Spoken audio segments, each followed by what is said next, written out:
how do you turn that from like short-term engagement to more like long habits? Like how do you drive them through a funnel? That same user who's maybe coming into your platform for to chat about the NFL game, how do you move them into the UFC funnel or the boxing funnel or the motorsports funnel? Are you leaning on stuff like gamification? I saw badges was one of the things that you guys introduced as part of 28 Days of Fantasy. How do you think about moving sort of cross-pollinating across different fandom in that sense? We have to do it. It's critically important. We have examples of it beginning to work. I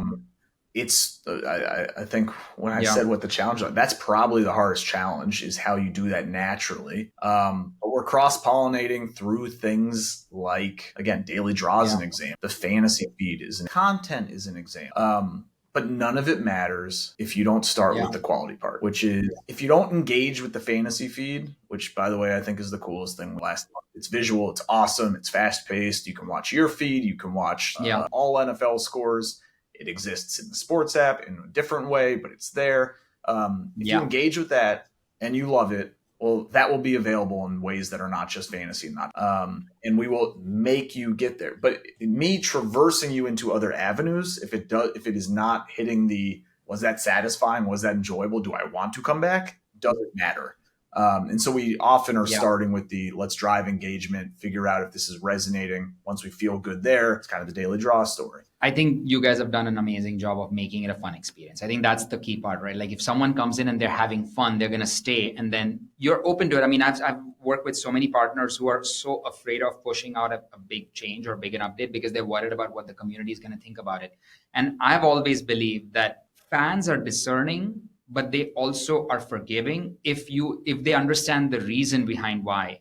Like, let's say you have a massive replatform coming up and your daily habits are going to change. As long as you communicate with them why this change, like we're making a change because we have something more that we need to do. But in order for us to do that, this is the first step. Bear with us, stick with us.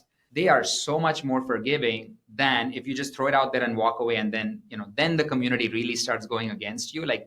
But we've seen this with Facebook, right? Like the number of time fans revolted or the users revolted because they didn't like the daily feed going away or the timeline changing or their friends not being in there. The proof is in the pudding. The data tells you whether people like it or not and people stay or not. And I think that's the advantage that you have with such a huge audience that it's not like a matter of, you don't have enough sample size to draw insights. I think you have so much that you can actually start making decisions based on data.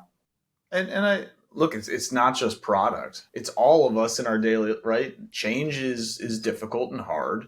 Yeah. How do you personally like to go through change? Probably understand the why. So you got to get the message out.